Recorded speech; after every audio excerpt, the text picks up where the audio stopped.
Imagine you're standing on the ground, staring straight up. The building in front of you doesn't just rise, it vanishes.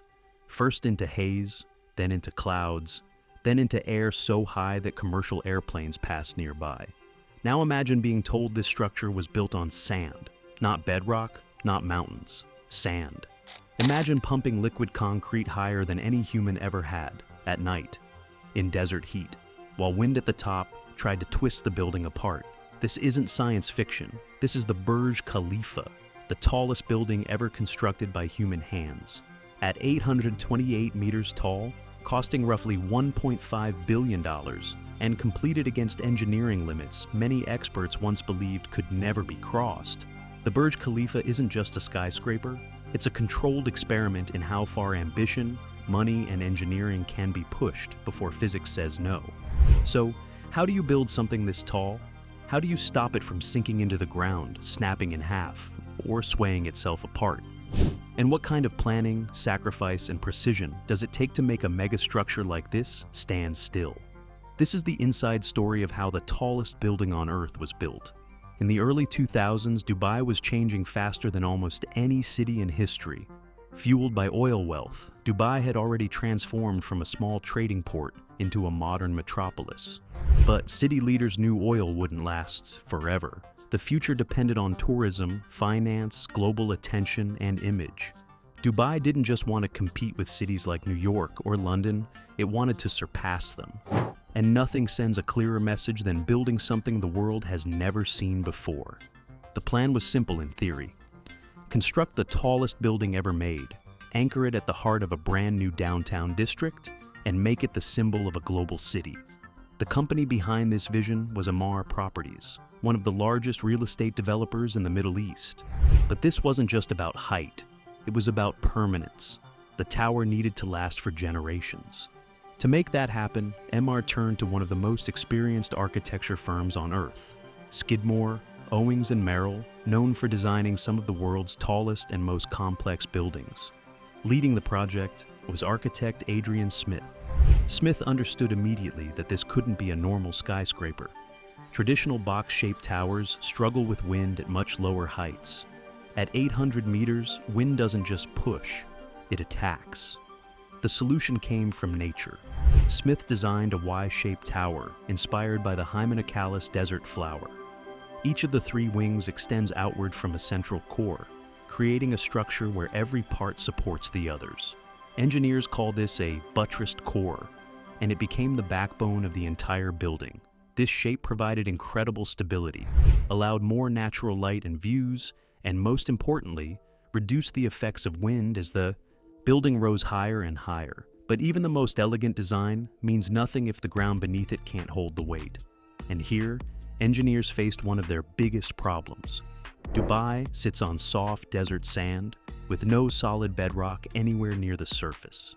Supporting a structure weighing more than 500,000 tons on that kind of ground is a nightmare scenario. If the building settled unevenly, even by a few centimeters, it could crack, tilt, or fail entirely. The solution was massive, invisible, and extreme. Engineers drilled 192 gigantic concrete piles, each 1.5 meters wide and driven more than 50 meters deep into the earth. These piles were then locked together by a concrete mat nearly 4 meters thick, forming a foundation strong enough to distribute the tower's weight evenly across the sand. The amount of material used was staggering. Tens of thousands of cubic meters of concrete and over 100,000 tons of steel reinforcement. The foundation alone weighs more than many naval ships. Only once this underground platform was complete could construction begin upward.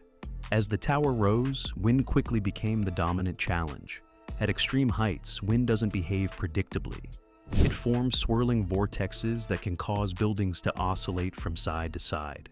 If those oscillations line up with the building's natural frequency, the motion can amplify, a phenomenon that has destroyed bridges and buildings in the past. The Burj Khalifa's shape was engineered to prevent this exact problem. As the building climbs, its profile constantly changes. Each wing steps back at different heights, meaning the wind never hits the tower the same way twice. This breaks up airflow patterns and prevents dangerous resonance from forming. In simple terms, the building never gives the wind a rhythm to work with. Before construction even began, engineers spent years running wind tunnel tests using detailed scale models. They simulated storms, gusts, and conditions far beyond what the building would likely experience in real life. The result is a structure that does sway, but gently. At full height, the top of the Burj Khalifa can move by about 1 to 2 meters. Inside, this motion is barely noticeable, more like standing on a slowly drifting ship. Then came one of the most extreme construction challenges ever attempted: concrete. Concrete is heavy. It generates heat as it cures, and it has never been designed to be pumped hundreds of meters vertically. Yet that's exactly what engineers had to do. A special high-performance concrete mix was developed specifically for the Burj Khalifa. It had to remain workable long enough to be pumped upward, survive enormous pressure inside the pipes, and cure without cracking in the desert temperatures. Using some of the most powerful pumps ever built, workers pushed concrete more than 600 meters straight up, setting a world record. To prevent overheating, concrete pours were done almost entirely at night. Ice was added directly into the mix, and cooling systems were embedded inside the structure. Every pour was monitored in real time. Any mistake at that height could mean weeks of delays or permanent structural damage. As the tower climbed higher, engineers transitioned from concrete to steel to reduce weight and speed up construction. Every material choice was calculated to the kilogram. Behind all of this were thousands of human beings. At peak construction, more than 12,000 workers from over 100 different countries were on site every day. Coordinating this workforce was the responsibility of Samsung C&T, the main contractor on the project. Workers faced brutal conditions, long shifts, extreme heat, and working hundreds of meters above the ground.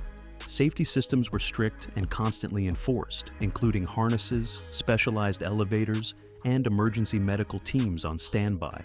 Despite the scale and danger, the project achieved a surprisingly strong safety record, a testament to planning and discipline. Inside, the Burj Khalifa was designed to function like a vertical city. It houses luxury apartments, corporate offices, and the Armani Hotel Dubai, personally overseen by Giorgio Armani himself. Moving people through the building required an entirely new approach to elevators. There are 57 elevators, some traveling at speeds of up to 10 meters per second. Even so, reaching the top observation deck can take over a minute. A reminder of just how tall this structure really is.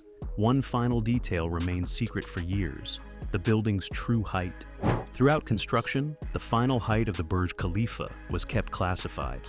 Engineers wanted the flexibility to extend the spire if another country announced plans to build something taller. The spire itself is over 200 meters tall. It was assembled inside the building and then lifted into place in sections. A brilliant engineering move that ensured the Burj Khalifa would secure the world record. When the building officially opened on January 4th, 2010, it didn't just break records, it rewrote them. Tallest building, tallest freestanding structure, highest occupied floor, a global icon overnight, built on sand, standing in jet stream winds, visible from nearly 100 kilometers away. The Burj Khalifa is more than steel and glass. It's proof that when vision, engineering, and ambition align, the limits of what's possible move upward, because the sky was never the limit, it was just the beginning.